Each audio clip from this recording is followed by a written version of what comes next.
Alright, guys, I'm going to address the elephant in the room.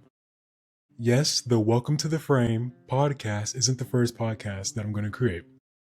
It's not going to be the second podcast, it's going to be the third, alright?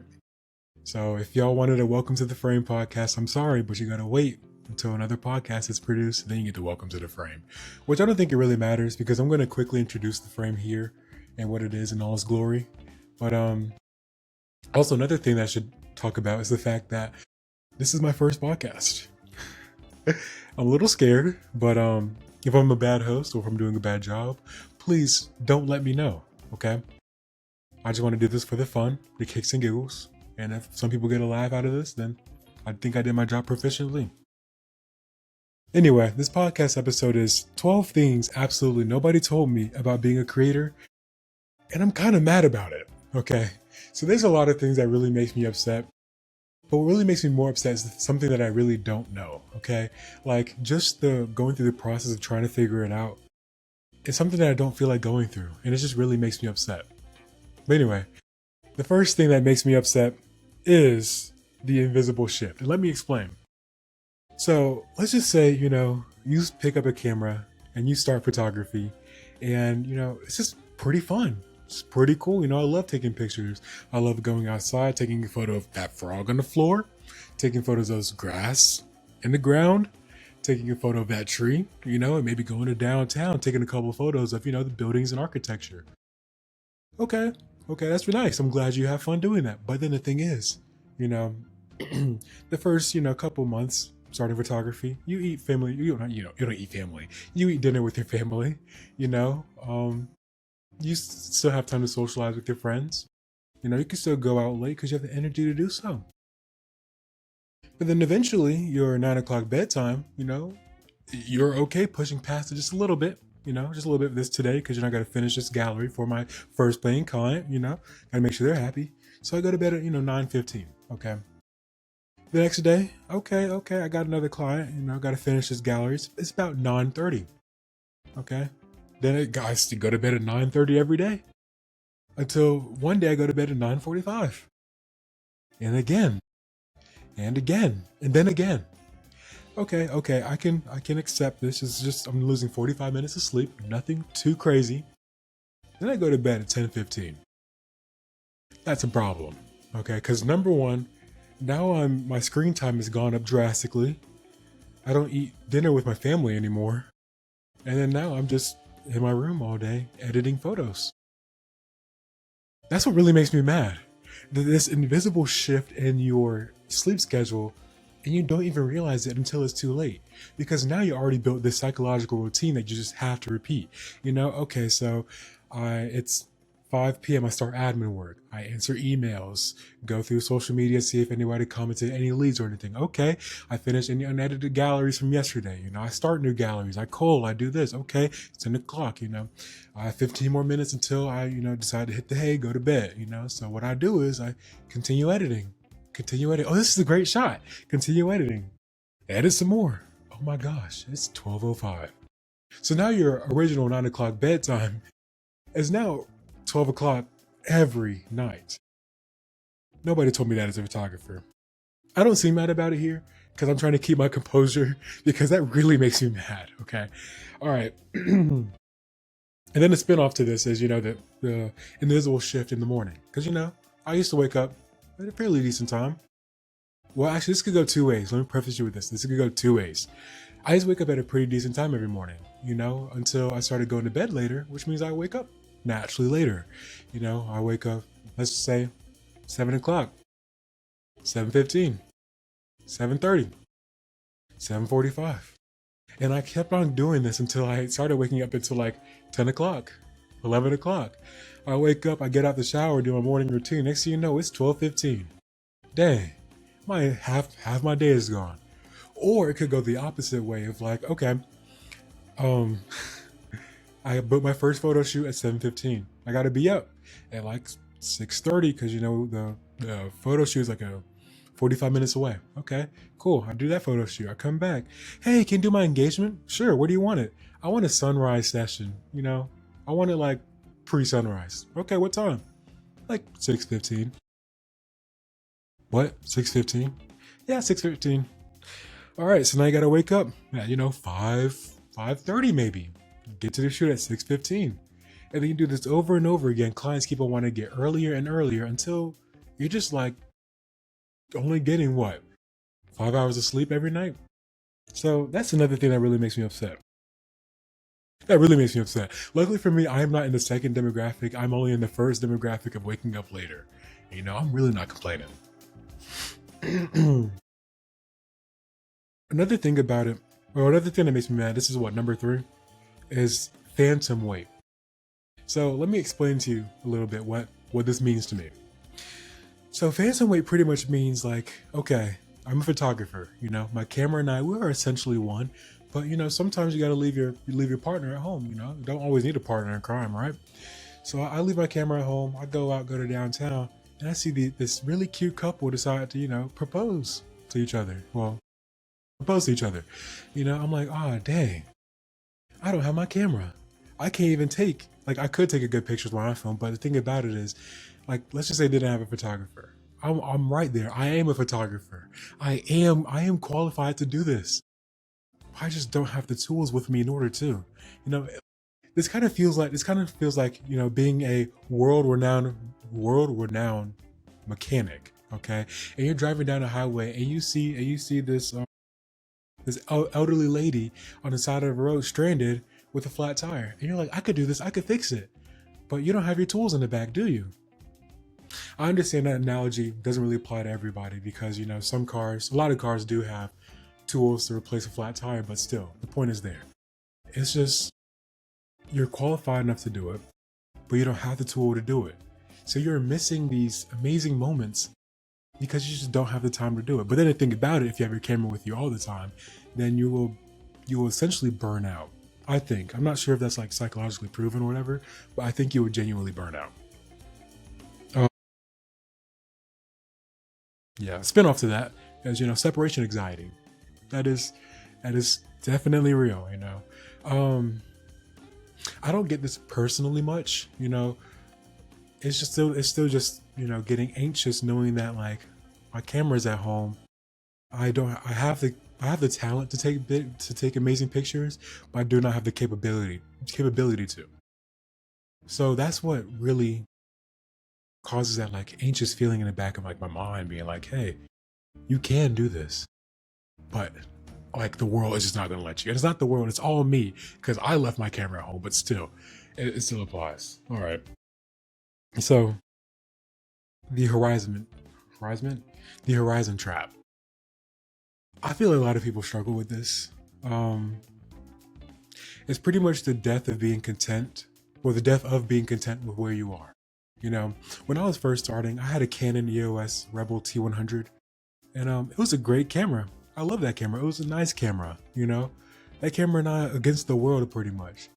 The next thing you know, I got an EOS R. I'm like, oh my gosh, this is a great camera.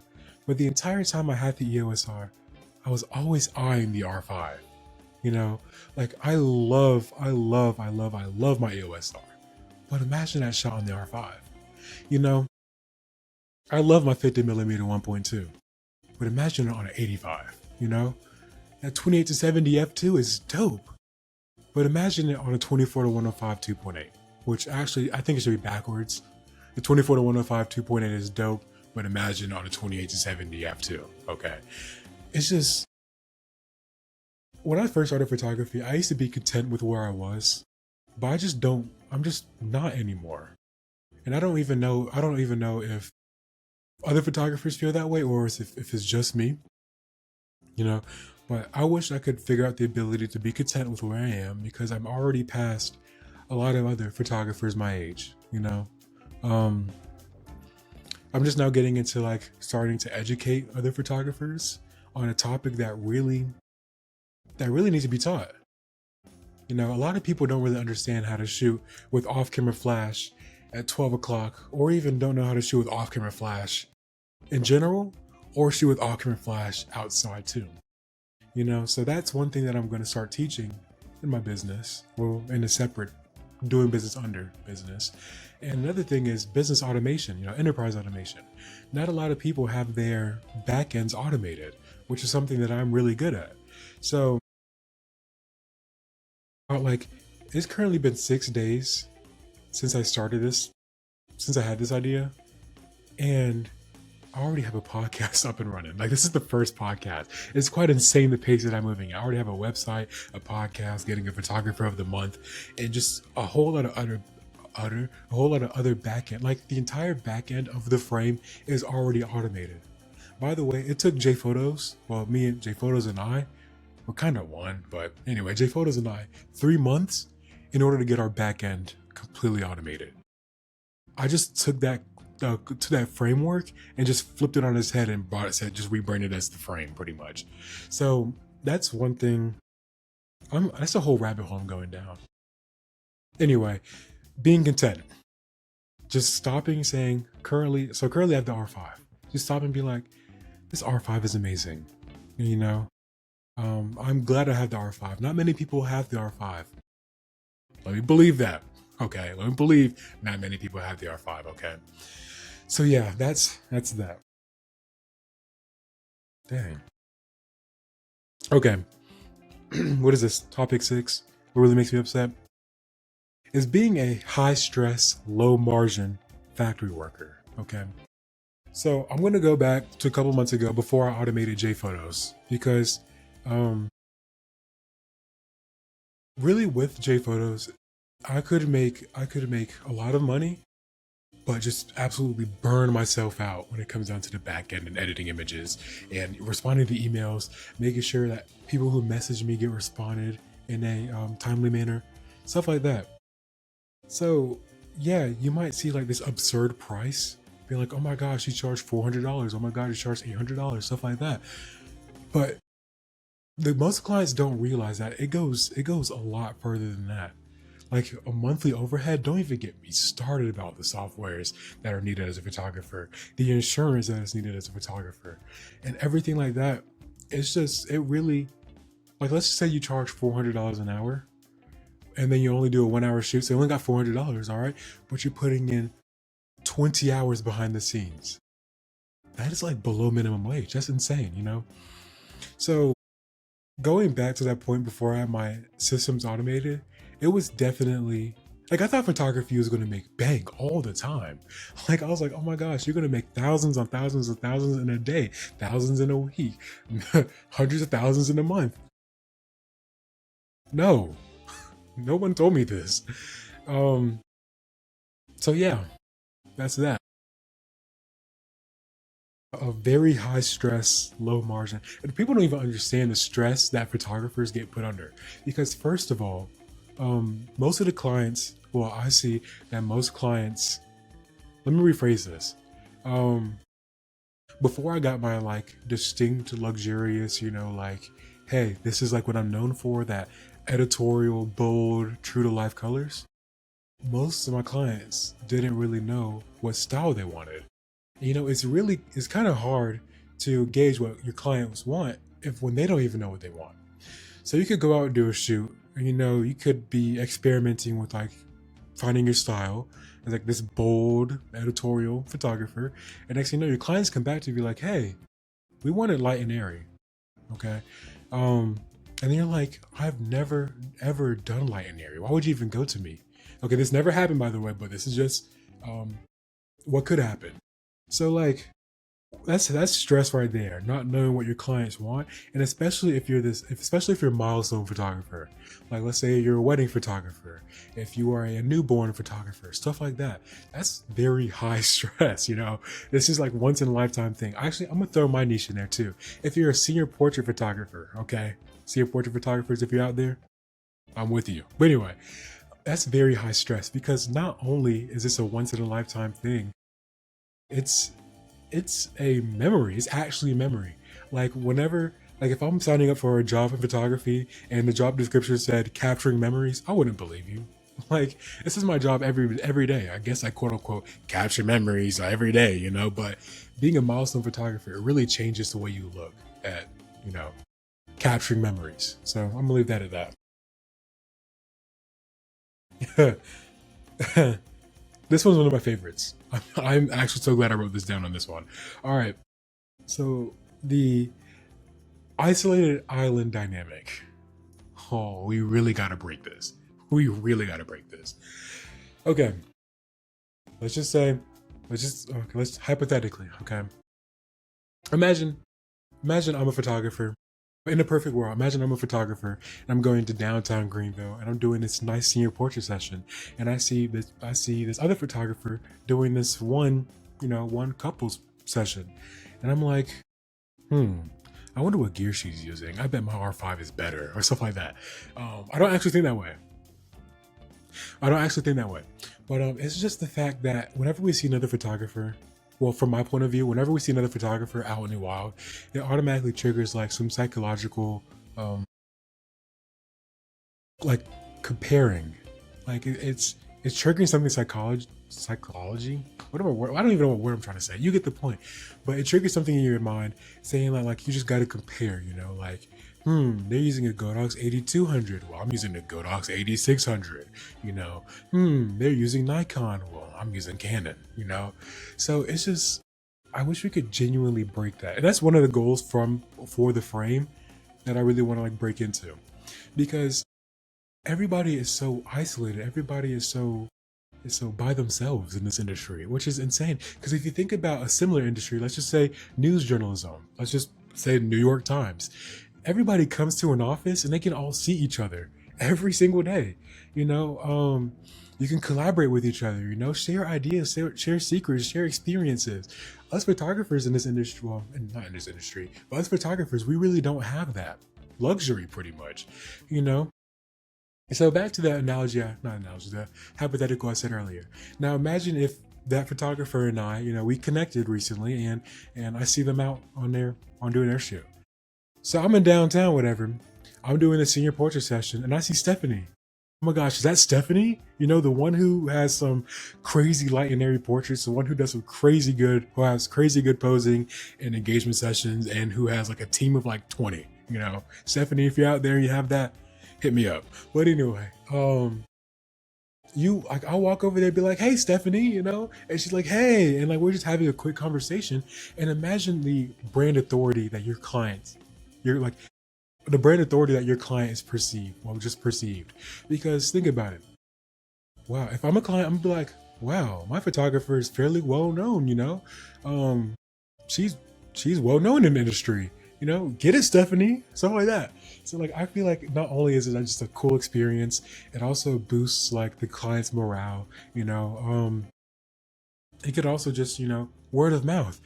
If someone wants to book me, it's like, hey Jalen, I want to do like this light and airy wedding. I want to have the sky all nice, and I want the pictures to be light and airy. I'm like, ma'am, I'm sorry, I can't do this, but I do know someone who does. Stephanie, and then send a client your way. So if we just break the social isolation that we have, we could definitely move further as a community, as an industry, essentially. So yeah. Oh, okay. Number 8, a creative block is a financial liability. Okay, I don't even think I need to explain more of what this means. Because genuinely, okay, if you're a photographer and you're out, you're shooting, and you've realized you've done the same 20 poses for the same 20 clients, then what does that mean for your portfolio? That means your portfolio is going to be the same, So if you have a roadblock of like poses and stuff, or you have a roadblock of how you can expand your brand or how you can be more creative, that's a financial liability. You're technically losing money. Well, actually, let me take that back. This could really go two ways, because thinking about it, if your portfolio always looks the same, same poses, same safe poses and stuff, a client might be really turned on to that, like, hey, I like this, everything's the same. I know what I'm getting. But also, if you've been doing it for too long, like let's say you've been doing the same 20 poses for the past 8 years, then you're like, okay, we need something new. Is this person washed up? I don't wish that on anybody, but it's still something that's very prominent in this industry. So yeah, that's the financial liability part. You could be losing out on a lot of money. My thing is, I love to have an iPad available. I call it the director's preview, because it can also it's also wirelessly tethered on set. And on that iPad, you can go through one, your photos we already taken, and two, Pinterest. Pinterest is my best friend. So yeah, I'll get to that more later on in probably another podcast, you know. So yeah. Um so this one is more of a realization instead of something, well, it's the same thing. I don't know what I was about to say. It's a realization instead of something I didn't know. But this thing right here is something that I genuinely didn't know, you know. Um Clients aren't buying your art. You know, clients aren't going to you being like, oh my gosh, you're such an artist, you know? When's the last time a client had called your photographer? Like, when's the last time you as a photographer has been called an artist, you know? Um, they're buying your certainty, okay? I say this, I say this with 100% confidence, you know? Someone would not go to me if I didn't shoot their style. No matter how creative my work is, no matter how crazy my work can get, no matter anything. If they're like, yo, I want bright and airy, they will not go to me because I am not a bright and airy photographer. If someone is like, oh, I love the creativity of J Photos. Oh, I love the creativity of this pose. I love the creativity of that gallery. Oh, and I really love the bold coloring, editorial style posing, and stuff like that. And they're like, okay, I'll go with J Photos. See, it's not the art the client is buying. They are buying the certainty. They are buying the trust that you are going to produce what you've been producing. And that's why it's so important to identify your style and make sure you stay consistent with that style. I just got like a flashback to Kanye, you know, um, with Gaga. Like, what was it? Something about Gaga. She don't know nothing about cameras, but if you can communicate the product, you can make money off the product. You know, If you can communicate this product, you can make money off the product. Because look at Gaga. She's the creative director of Polaroid. yeah. Okay. Let's see. What is this? Number 10. Okay, number 10. The financial fog. Nobody, absolutely nobody, told me two things. One, that there is a definite slow season and there's your definite busy season. Nobody told me that, you know. I thought photographers was busy all year. I thought I was going to get into photography and be like, hey, you know, let's shoot all day, every day, you know, 7 days a week, 365 days a year. That's untrue. That is not true. Okay. And another thing is no one told me how to manage my cash as a entrepreneur, as a photographer, especially. I have no research behind this claim, but I believe that photography is the second most expensive hobby that can turn into a profession besides cars, you know? So, let me break this down a little bit. So okay, I could make $10,000 in a month. You know, $10,000, that's dope. That's amazing. Okay. But then next thing you know, next month I make nothing. The month after that, I make nothing. You know, that's just, no one told me that, you know. I don't know if you hear the phone ringing in the background, but please ignore. Okay. Anyway, no one told me about that. And at the end of the day, Uncle Sam is waiting for his money, no matter how much money you made, you know. So that's definitely something you got to consider when it comes down to owning a business. It's just the financial fog, because nobody would tell you how to manage your money, and that's all you. You gotta go through trial and error, you know. So yeah, two more. The gear status trap. I can go about this forever, but I'm trying to keep it under like 15 minutes here. Um, the gear status trap. The gear status trap. Earlier, I said something about being like content with what you have. This gear status trap is the exact opposite of it. Okay, when I first started photography, and I'm not sure if other people would agree with me, but I'm like, oh my gosh, the Canon EOS R1 is insane. I want it. Or oh my gosh, the 24 to 105 f2.8 is amazing. I want it. And you know, that little red ring around the camera only means a couple of things. One, you paid a lot of money for that thing, and two, it will deliver. Okay, you are not buying this L series or G Master lens just for the status. Actually, hold up. Let me regain my train of thought. You are not buying this L series lens or this G Master lens to look like the best photographer. You're buying it because you may actually need it. But the thing about it is, there's pretty much no difference between the 24 to 105, not the 24 to 105, the 50 millimeter 1.2 and the 50 millimeter 1.8. They're essentially the same, except, one, it just goes to 1.2, one goes to 1.8. So that red ring around the 50 millimeter 1.2 really don't mean that much, right? So with that in mind, either it's my brain or it's just how, people market their stuff. I always want to get the best, not because I want to look like the best, but I want to get the best so I can try to shoot like the best, because when I see people like top dogs in the industry, they're always shooting with these expensive gear. They're shooting with the best glass you can get, top of the line. Matter of fact, here's the line, and this is where they're shooting at. So yeah, that's definitely that. And also, gear can definitely be a status symbol.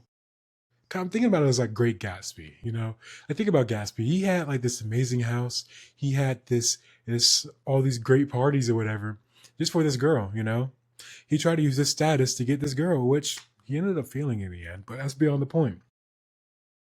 The gear you own shouldn't dictate who you are. You shouldn't act like you're the biggest, the best, or the baddest just because you have the new L series lens or the new G Master lens, okay?